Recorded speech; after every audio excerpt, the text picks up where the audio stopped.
शुरुआत अभय दुबे साहब मैं आपके साथ ही करना चाहती हूं कि आतंक के खिलाफ एकजुट होने की बजाय सियासी दल आपस में ही लड़ेंगे।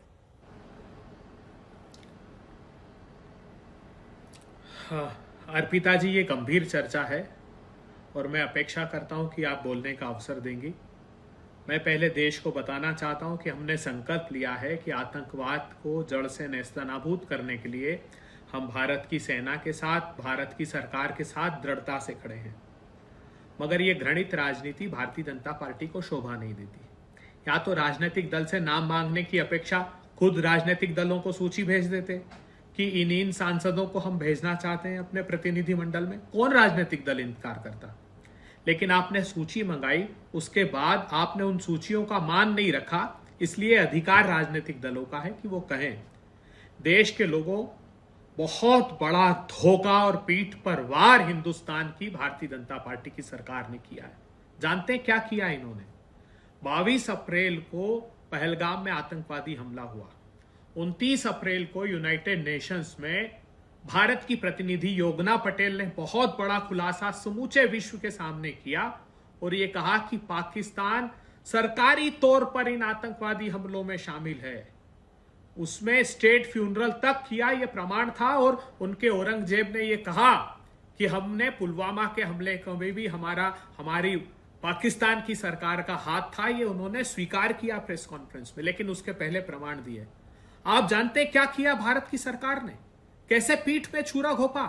इस ऑपरेशन सिंदूर को स्टार्ट होने के पहले पाकिस्तान को सूचित कर दिया। पाकिस्तान को सूचित करने की आवश्यकता क्या थी? शॉक एंड सरप्राइज, यह मिलिट्री ऑपरेशन की सबसे पहली प्राथमिकता होती है कि ऐसा शॉक और सरप्राइज दीजिए ताकि उनको संभलने का मौका ना मिल पाए। अमेरिका को सुनिए, उनके राजदूतों को सुनिए, वो कह रहे हैं हर जगह कि हमने जब भी पाकिस्तान को पहले आतंकवादी ठिकानों पर हमला करने के पहले चेताया, उन्होंने आतंकवादियों को सूचित कर दिया। आपके डिप्लोमेट्स विश्व भर के टेलीविजन चैनल पर इंटरव्यू दे रहे हैं और तस्वीरें बता रहे हैं कि पाकिस्तान स्टेट फ्यूनरल दे रहा है आतंकवादियों को, और आपने पाकिस्तान को ही सूचित कर दिया। ठीक, मैं पूछना चाहता हूं, हम साथ हैं, हम बेनकाब करेंगे। पाकिस्तान को पहले से सूचित कर दिया भारत सरकार ने। एक मिनट पिताजी, ये बस यही कमी रह गई। अगर आज तक एस जयशंकर जी का वो बयान बताता जिसमें वो कह रहे हैं कि हमने उस ऑपरेशन के पहले पाकिस्तान को इंटीमेट किया था, तो ये प्रश्न आप मुझसे नहीं करती। ये साहस हो तो दिखाइए, कहिए अपने चैनल को कि वो लगाए उनका इंटरव्यू जो उन्होंने सार्वजनिक रूप से दिया है। मैं आखिरी बात करके समाप्त करूंगा, मुझे अनइंटरप्टेड 2 मिनट का समय दीजिएगा। हम सब एक हैं आतंकवाद के खात्मे के लिए, विश्व भर में जाएंगे। लेकिन मैं पूछना चाहता हूं भारतीय जनता पार्टी की सरकार से, आप ये बताइए, चीन और तुर्की साथ खड़ा था पाकिस्तान के, उस हमले के दौरान भी वो साथ खड़ा था। PL-15 मिसाइलें और Z-10C फाइटर जेट्स चीन के उसने इस्तेमाल किए, ड्रोन उसने तुर्की के इस्तेमाल किए। और ऑपरेशन सिंदूर के बाद देश के लोगों बड़ा खुलासा कर रहा हूं, उन्होंने द यांग ही हाओ, एक जासूसी जहाज हिंद महासागर की हमारी सीमा के निकट लगा दिया है पाकिस्तान को सहायता पहुंचाने के लिए। रशिया एक समय कहता था कि पर्वत के शिखर से भी भारत आवाज देगा तो हम उसके साथ खड़े हैं। आज उनकी राष्ट्रपति की प्रवक्ता जो देमेत्री पास्को, वो कहती है कि दोनों देश हमारे पार्टनर हैं। ये कहां लाकर खड़ा कर दिया हम लोगों को? न रशिया हमारे साथ है, न चीन और तुर्की तो पहले ही उनके साथ था। हमारे आसपास के देश, बांग्लादेश को देख लीजिए, उसका व्यवहार क्या है। सर, चीन अब 2-3 सवाल है अफगानिस्तान, नेपाल। अभय जी, क्योंकि मैंने आपको रोका नहीं, आराम से मैं आपको सुनती रही। अब मैं चाहूंगी कि आप मेरे थोड़े सवालों का जवाब दे लें। अगर मुझे आप ये बताइए, शरारती तरीके का व्यवहार सरकार का आपको लगता है? एक आपने लिस्ट दी, आपने 4 लोगों के नाम बताए, उनमें से एक नाम शामिल किया गया। कांग्रेस के कुल अगर मैं देखूं, आनंद शर्मा, शशि थरूर, सलमान खुर्शीद, मनीष तिवारी, 4 हैं। लेकिन सर, आप शादी में आए फूफा की तरह बिहेव क्यों करते हैं कि मेरे लिस्ट में जो पकवान थे वो तो बने नहीं, आपने कुछ और ही बनवा लिया, फिर पूछा क्या कि क्यों खाएंगे, क्या खाएंगे? मतलब हमारे 26 लोगों को निर्ममता पूर्वक मार दिया। उसके पहले रियासी में जो हमला हुआ है ना, वो पहलगाम से बड़ा था।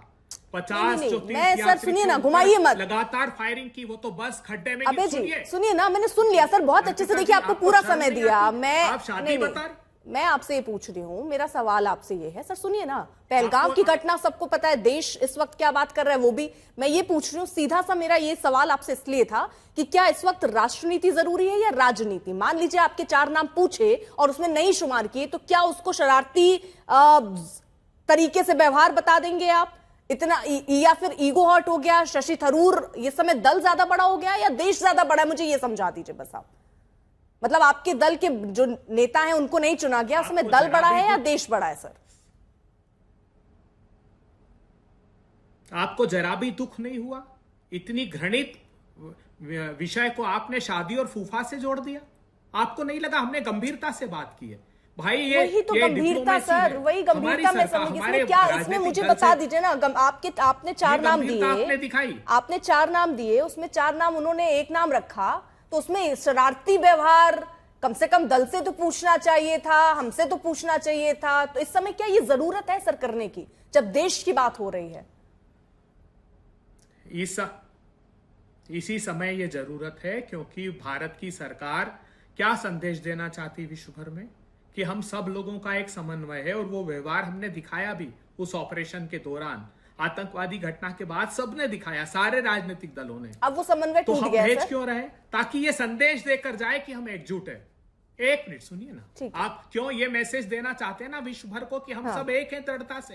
तो सरकार क्यों अपनी सत्ता की भूख मिटाने के लिए, छोटे राजनीतिक उद्देश्यों के लिए ये संदेश क्यों देना चाहती है? नहीं, इससे संदेश क्या जाता है? राजनीतिक दलों के अनुसार अपना आचरण नहीं कर रहे हैं। नहीं, मतलब इससे क्या, मैं नहीं समझ पाई। मतलब आपके बताए हुए 4 नामों से सिर्फ एक नाम उन्होंने अगर चुना, तो इससे क्या ऐसा गलत कर दिया? ये मैं बस आसान शब्दों में समझना चाहती हूँ, इसमें क्या गलत हो गया, इसमें कहां बेइज्जती हो गई, किसका ईगो हर्ट हो गया, क्या दिक्कत और क्या नाराजगी?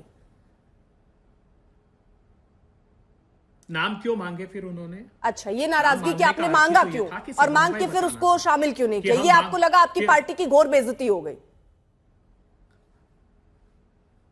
बेइज्जती देश की है। अच्छा, क्या बात करती है? मतलब आप ये कह रहे हैं कि दल और राष्ट्र हम बराबर रखें। अगर कांग्रेस पार्टी की बेइज्जती है तो पूरे देश की बेइज्जती हो जाएगी।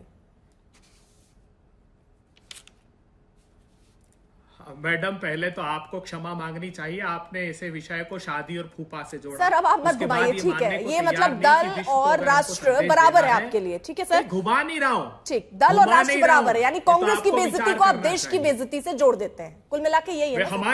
हमारे लिए दल, हमारे लिए दल, देश, नागरिक सब एक समान है, और हम प्राणों को आहूत करने को देश को तैयार है। दल और देश बराबर कर दिया आपने। करनी चाहिए सर, अब आप क्या कहें? आप किसे शर्मानी चाहिए, किसे माफी मांगनी चाहिए? दल और देश को आप बराबर रख रहे हैं, आप ये कह रहे हैं दल और देश बराबर है, ठीक है? आपको मांगनी, ठीक है, नागरिकों को भी। ठीक सर, दल से ही देश बनते हैं, नागरिकों से देश बनता है। ठीक सर, ओके सर, साफ है मैसेज आपका, शुक्रिया। सैयद जफर इस्लाम, आप जरा जवाब दीजिए इस पर। जब आपको नाम शामिल ही नहीं करने थे, जब आप तवज्जो ही नहीं देनी थी, क्या जरूरत थी मांगने की? आपको नाम बना लेते अपने हिसाब से लिस्ट। देखिए अर्पिता जी, जैसे इन्होंने जिक्र किया था कि मुझे बिल्कुल अनइंटरप्टेड, इनकी आदत है बीच में टोकने की, तो मैं इनसे आग्रह करूंगा कि बीच में ना टोके। पूरे बहुत लंबे समय तक बोला उन्होंने, अब उनका सुनने का थोड़ा ख्याल आदत नहीं भाई। अच्छा, एक मिनट अभी हो गया। ठीक है अभय जी, ठीक है, आपकी आदत नहीं है, उनकी आदत थी ऐसा कहना, उन्होंने कह दिया, अब आप जरा शांत रहिए। देखिए, पहली बात कि बड़े अफसोस के साथ पूरा देश इस बात को देख रहा है, और पूरे देश के सामने ये बिल्कुल एक्सपोज हो गए कि इन्हें आज, अभी उन्होंने कहा, पहले तो लोग शक कर रहे थे और अभी उन्होंने कह भी दिया कि देश और दल में फर्क नहीं, इनके दल इनका देश से बराबर है। ये पहली सोच जो है, यही सोच है जिसकी वजह से उन्होंने जब नाम मांगा गया था, तो ये सोच के मांगा गया था कि कांग्रेस पार्टी ऐसे समय पे, जब देश कोई राजनीति पार्टी के लिए नहीं कर रहे, कोई पार्टी के जाके आप रिप्रेजेंट नहीं कर रहे, कोई आप अपने आइडियोलॉजी रिप्रेजेंट नहीं कर रहे, आप देश को रिप्रेजेंट कर रहे हैं। शशि थरूर जी ने सही कहा कि देश चाहता है इसलिए मैं जाऊंगा। इसलिए जब देश के लिए जाना था, तो उन्होंने ऐसे नाम दिए जो नाम बिल्कुल फिट नहीं होते थे। इनके बेंच स्ट्रेंथ में बहुत अच्छे नाम थे, जैसे देखिए फॉर इंस्टेंस शशि थरूर जी, जैसे देखिए मनीष तिवारी जी, जैसे देखिए सलमान खुर्शीद जी। उनका आप देखिए ना, आप उनका स्टेचर देखिए, उनका एक्सपीरियंस देखिए, उनका एक्सपर्टीज देखिए। उसके बाद इनको खुद शर्म आनी चाहिए। ये बेशरम लोग हैं इसलिए इनको शर्म नहीं आ रहा है, जबकि देश इनके सूची को देख के शर्मसार देख हो गया। एक मिनट, शर्मसार हो गया। ये आज दुनिया के पटल पे जाके सब जगह पाकिस्तान का पोल खोलना है। पाकिस्तान एक आतंकवाद कंट्री है, एक आतंकवादियों की फैक्ट्री है, वहां पर आतंकवादियों को सहायता देता है। ऐसे पाकिस्तान का पोल दुनिया के बुलंद आवाज में खोलना, और वो बुलंद आवाज कौन देगा? जब एक अच्छी सूची जाएगी, अच्छे लोग जाएंगे, अच्छा एक बड़ा दल कांग्रेस पार्टी। सर वही तो वो कह रहे हैं कि अगर मान लीजिए आपको लगता है कांग्रेस पार्टी कैसी है, इतने दिन से आप लोग राजनीति में है, समझते हैं, तो क्या जरूरत थी उनसे लिस्ट मांगने की? लिस्ट मांग के आपने उसमें से केवल एक नाम शामिल किया, उनको वही नाराजगी ना, लिस्ट ही क्यों मांगी? अपने मन से आप बना लेते जो आपको समझ आते। अफसोस की बात है कि वो खुद एक्सपोज हो गए ना, इससे समझ में आती है उनकी मंशा। तो आपने एक्सपोज करने के लिए लिस्ट मांगी थी? नहीं, एक बार पता करें कि किसका नाम देते हैं, फिर हम तय करेंगे। नहीं, हमें तो अच्छे मन से, इसलिए कि ये किसी पॉलिटिकल पार्टी का रिप्रेजेंटेशन नहीं था, ये किसी पॉलिटिकल पार्टी के रिप्रेजेंटेटिव के तौर पे नहीं जा रहे थे। वो वहां जाके इंडिया लिखा रहेगा, इंडिया का रिप्रेजेंटेटिव है, ये नहीं कि कांग्रेस पार्टी का एमपी है या फलाने पार्टी का एमपी है। इससे इसीलिए कह रहे हैं कि जब देश की जरूरत है तो सबसे अच्छा जो है, आपका सबसे ताकतवर और सबसे अच्छा बोलने वाला और जिसकी एक्सपर्टीज एक्सपीरियंस है, उसको आगे बढ़ाता है। शर्म आता है जब इनकी लिस्ट देखा तो उसमें लगा कि भाई शशि थरूर कहाँ है, और उससे पहले की इन्होंने लिस्ट भेजते ही लोगों ने आवाज उठा दी, देश की जनता ने आवाज उठा दी कि हम पाकिस्तान को एक्सपोज करने जा रहे हैं, पाकिस्तान का पोल खोलने जा रहे हैं, दुनिया में उस पाकिस्तान का आतंकवाद का दरवाजा खोलने जा रहे हैं। और ये हाल देखिए कांग्रेस पार्टी क्या कर रही है। यहाँ कांग्रेस पार्टी अपने फायदे के लिए अपने जो 10 जनपद में जो लोग मत्थे टेकते हैं उनको भेजेगी, 10 जनपद में जो जाके नमस्ते करते हैं उनको भेजेगी, लेकिन नमस्ते करने वालों को, लेकिन देश में एक अच्छा नाम, दुनिया में एक अच्छा नाम, ग्लोबल कम्युनिटी जानती है कि ये लोग अच्छे हैं। हाँ। कोई फॉरेन मिनिस्टर रह चुका है, कोई यूनाइटेड नेशन में रह चुका है, कोई यहाँ देश में मंत्री रह चुका है, और सबकी एक्सपर्टीज है इस पे फॉरेन अफेयर्स में बात करनी। ठीक है, अभय जी मैं जरा मैं आऊंगी क्योंकि अभी आप दोनों को अगर हम बोल देंगे फिर वो भी जवाब देना चाहेंगे, इसलिए मैं चाह रही हूँ, नहीं सुनिए तो, और जो मेहमान है मैं उनके पास चली जाऊँ, उसके बाद मैं आऊंगी। नहीं अभय जी आप कुछ बोलेंगे फिर वो भी बोलना चाहेंगे। अभय जी फिर वो भी बोलना चाहेंगे ना, आप दोनों के बीच ही चर्चा रह जाएगी। मैं जरा अभय दुबे और अभिषेक झा और अनिल जी हमारे साथ है, जरा उनको भी चर्चा में एक बार जोड़ लूं। आनंद दुबे साहब, संजय राउत तो कह रहे हैं जरूरत ही क्या थी, ये सब नौटंकी चल रहा है, टूरिज्म टूर पे भेज रहे हैं, क्या है सर ये? अर्पिता जी नमस्ते। हम जिस राज्य से आते हैं उसका नाम महाराष्ट्र है, हम जिस पार्टी से आते हैं उसका नाम शिवसेना है। हमारे आदर्श हमेशा रहे छत्रपति शिवाजी महाराज, छत्रपति संभाजी महाराज। देश धर्म पर मिटने वाला शेर शिवा का छावा था, महापराक्रमी परम प्रतापी एक ही शंभू राजा था। जब बात देश की होती है, बात भारत की अखंडता एकता की होती है, तो हम अपना सर्वोच्च बलिदान करने के लिए पीछे नहीं हटते हैं, हम किसी विदेशी से टकराने के लिए पीछे नहीं हटते हैं।